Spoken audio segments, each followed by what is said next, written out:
성남 플리피입니다. 맨 첫 번째 줄부터 한번 볼까요? 네. 예로부터 하늘과 땅은 어질지가 않다는 말이 있대요. 아니 그럼 이게 뭐가 사용된 거죠? 인형이요. 인형이 사용되었죠. 온갖 생물을 낳고 기르면서도 그 생물들 가운데 그 다음에 밑줄 한번 해볼까요? 어느 것을 편들거나 어느 것을 떼치거나 하지 않고 자연에 그대로 맡긴다는 뜻이네요. 자, 그럼 우리가 아까처럼 계속 필기를 한번 해보도록 하겠습니다. 자, 이게 무슨 말이냐면 자연이라는 것은 특정 누구에게만 도움을 주진 않아요. 특정 누구만 해롭게 하지도 않습니다. 다시 말하면 이 밑줄 친 부분은 뭐라고 필기를 하냐면 자연은 모든 것에 동등하고요. 인위적이지 않습니다.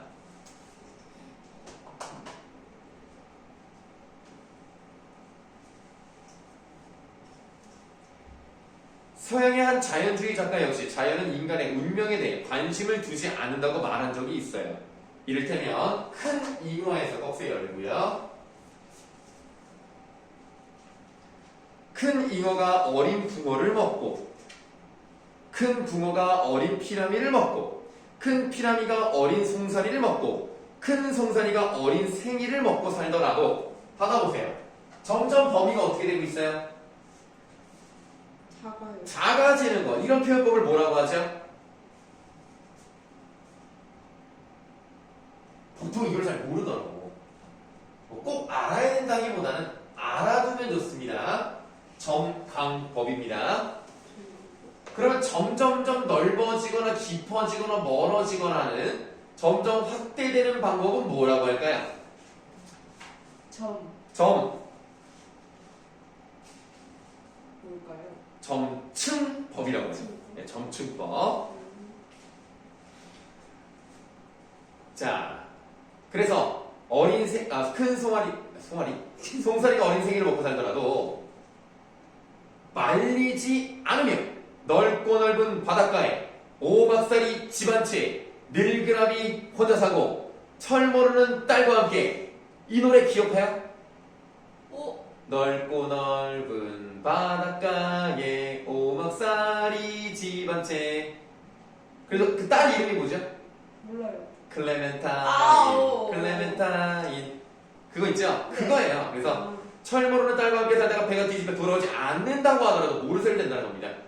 자연은 아무리 사람이 불쌍하게 된다 하더라도요, 신경을 쓰지 않아요. 어쩌라는 거냐? 나는 특정 누구에게 잘해주고 말고가 없다. 이겁니다. 그러니까 어떤 면에서 자연은 평등한 듯 하면서도 차가운 거예요. 그러고 보면 자연스럽다. 이 말을 메모하세요. 자연스럽다. 이라는 말처럼 밑줄 매몰스럽고 정나미가 떨어지는 말도 드물 것 같아요. 왜냐하면 인간의 노력이나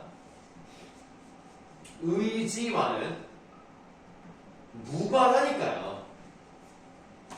아무리 사람이 성실하고 부지런하고 누가 보더라도 법 없이 살고 착하게 살아도 자연재해 때문에 죽었잖아요. 그럼 뭐 누가 택다하죠? 그러니까 자연은 나쁜 놈만 잡아가는 게 아니야. 잘 살고 착한 사람도 잡아간단 말이야. 그러니까 되게 자연스럽단 말은 차가운 거야. 그러나 그것은 어디까지나 인간의 이기주의적인 생각이 지나지 않는다. 자연은 인간의 힘을 더하지 않은 채 우주상에 저절로 된 그대로 그냥 있는 것이 제 본성이기 때문이다. 아무데나 나는 풀도 이름이 없는 풀은 없다고 합니다. 그러니까 이름 없는 풀은 없다는 것은 모든 존재에는 저마다의 가치가 있는 거예요.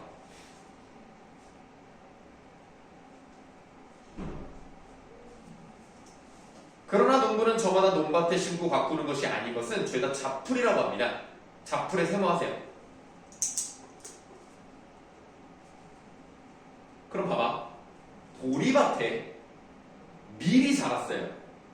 그럼 밀이 잡초죠. 네. 밀밭에 보리가 자랐어요. 그럼 보리가 잡초죠. 네. 잡초라는 것 자체가 절대적인 기준이 아닌 거예요. 그러니까 지금 여기서 잡풀이라고 하는 건 뭐예요? 농부 입장에서 나한테 도움이 안 되는 거. 이런 게 바로 인위적인 가치가 되는 거죠. 그래서 자기에게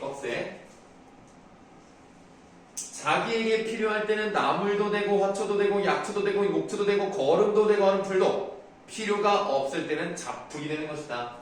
받아보시면 어떠한 것을 자기 쪽으로 유리하게 억지로 끌어붙이는 그런 말을 나타내는 게 있어요. 지금 여기서는 농부 입장에서는 자기가 좋을 때는 좋은 거고 나쁠 때는 나쁜 거라며. 그러니까 막 약간 억지 같은 거잖아요. 자기 기준에 맞춰서만 생각을 하는 그렇게 말도 안 되는 거를 자기한테 유리하게 끌어오는 것을 뭐라고 할까요?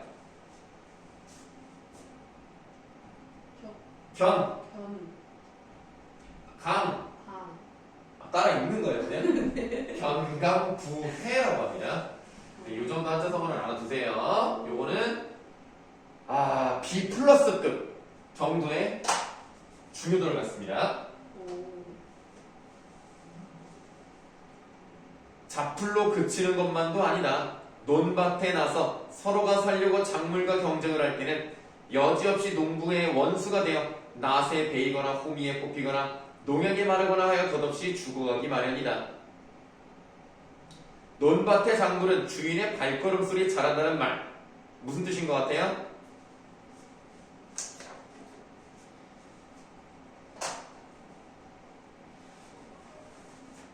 주인의 발걸음 소리라는 것은 주인이 계속 찾아온다는 얘기예요. 그만큼 관심과 사랑으로 농작물이 자란다는 얘기예요.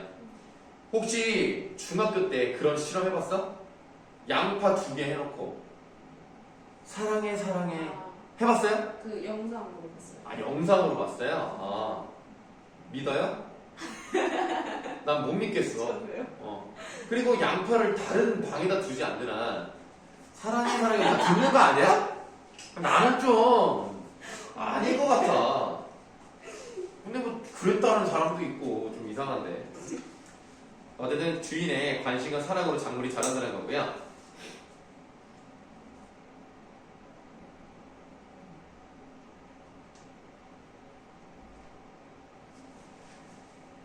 그런 말을 들을 때 잡풀의 서러움은 그 무엇에 견주어 말하는데도 성에 찰 리가 없을 것이다. 나는 장마 전에 시골집에 가서 고추밭과 집터설이 뒤덮인 잡풀을 이틀에 걸쳐서 뽑고 베고 하였다. 장마가 지면 고추밭이 풀밭이 되고 울 안에 빗물도 빠지지 않아서 나간 집이나 다름이 없어질 터이기 때문이었다. 풀을 뽑고 베는 동안 팔과 다리에 풀독이 올랐어요. 뽑히고 베일 때라는 말, 그 앞에다가 마을 넣음표를 이렇게 넣어서 인위적으로 라는 말을 넣으면 자연스럽게 뽑힌 게 아니라 인간이 필요 없다고 생각해서 뽑아낸 거죠.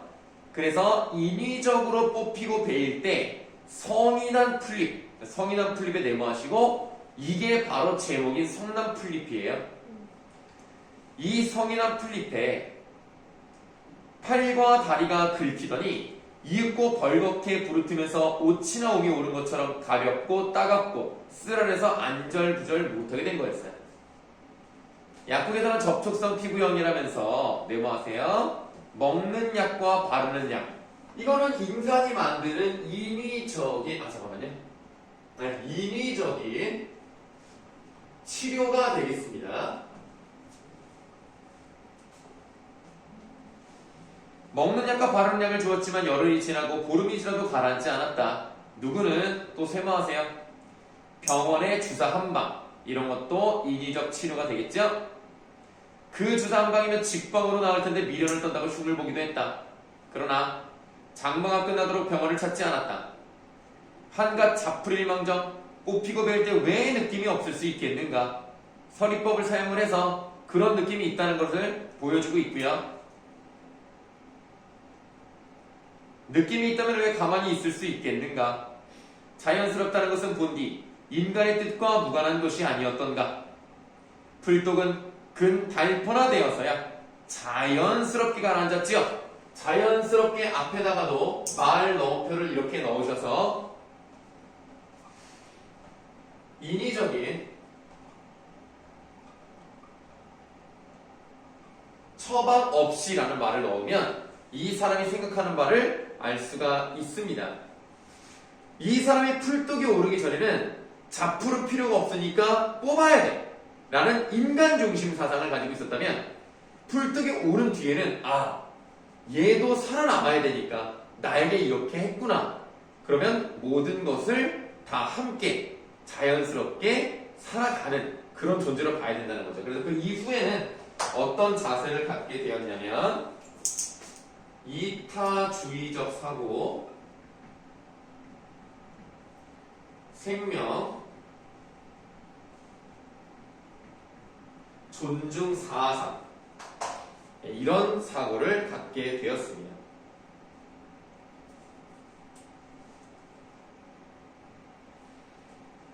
(22쪽으로) 한번 가겠습니다.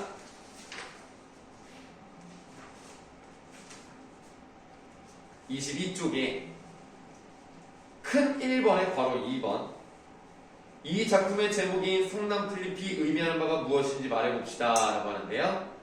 이 사람이 원래 이기적이고 인간 중심적이었다가 이 경험을 한 뒤에는 생각이 바뀌었다는 걸 알 수가 있겠죠.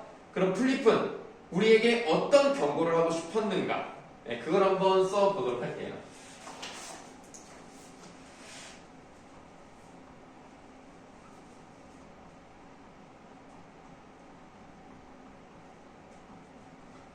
자연의 순리를 거스르는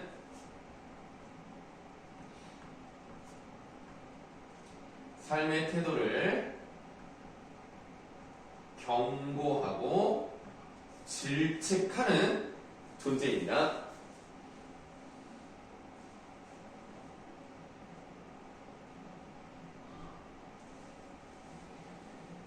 지금 이 글은 풀과 같은 보잘것없는 생명체지만 그런 것들도 존중할 줄 알아야 되는 자세를 가져야 된다라는 얘기를 하고 있는 거예요.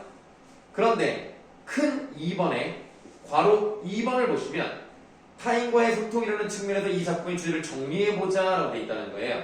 그러면 풀을 뽑는 얘기가 아니고 그 풀이 다른 사람이라고 하나 해본다면 그 사람을 어떻게 인식을 해야 된다? 동등한 존재로 인식을 해야 된다.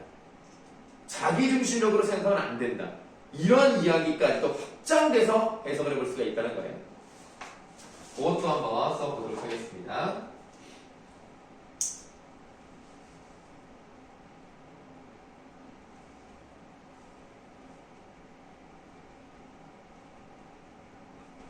타인의 존재를 동등하게 인식해서요,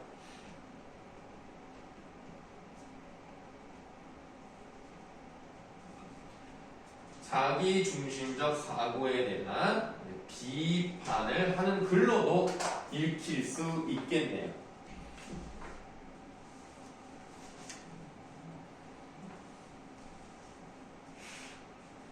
갑자기 생각나서 그러는데 저번 주에도 회색 티셔츠를 입었는데 다른 옷이야?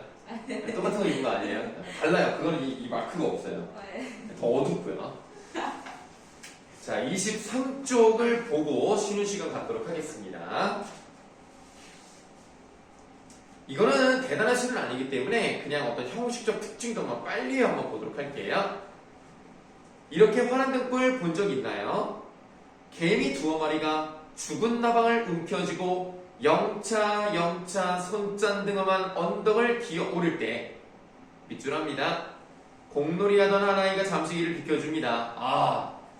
이 작고 보잘것없는 존재 개미가 지나갈 때 이 아이는 길을 비켜준다는 거예요. 써볼게요. 생명 존중의 태도.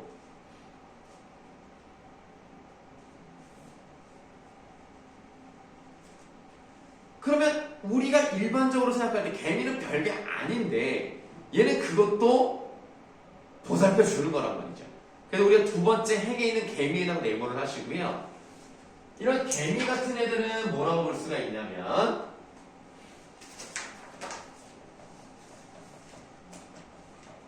인간이 쉽게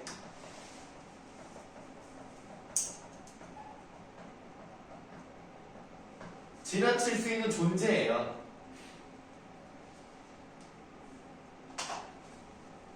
그런 하찮아 보이고 보잘것없어 보이는 애들을 이 순수한 아이는 길을 비켜줬어요. 네 번째 행에 줍니다 괄호하고요. 순간 개미 앞길이 환해 집니다. 집니다 괄호하세요. 그러면 나머지는 똑같아요. 이렇게 빛나는 등불 본 적 있나요? 7살짜리 계집아이가 허리 꺾인 꽃을 보고는 꽃 내모하시고 냉큼 돌아서 집으로 달려가더니 밑줄 하세요. 밴드 하나를 치켜들고 허리를 감습니다. 여기서 말하는 건 이제 데일밴드 같은 치료용 밴드죠. 허리를 감습니다에 씁니다 바로 하시고 순간 눈부신 꽃밭이 펼쳐집니다. 집니다 바로 하세요. 오늘 난 두 아이에게도 배웁니다. 웁니다 바로. 우리는 모두 누군가의 등불이 될 수 있다는 거죠. 두 아이에게서 생명 존중의 태도를 배웠다. 이렇게 보시면 되겠고 여기 왼쪽에 여백이 좀 있으니까 거기다가 뭐 하나 좀 써보도록 할게요. 지금 이거는 1연과 2연에 걸쳐서 어떤 경험을 나타내고 있는데요. 시적 화자의 경험을 요렇게 나열하는 것을 무슨 나열이라고 해요? 어떻게 이제 웃음이 나오니까 병렬적이라고 해요. 병렬적으로 제시하는 방법을 사용했어요.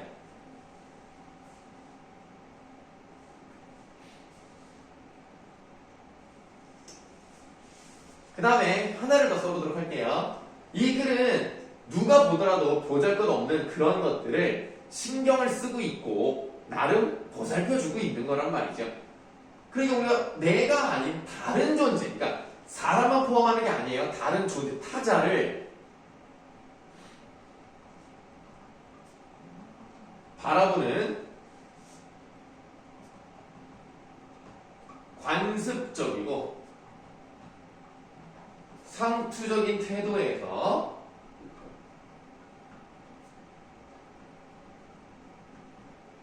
벗어나야 한다는 이야기를 하고 있다고 보시면 됩니다.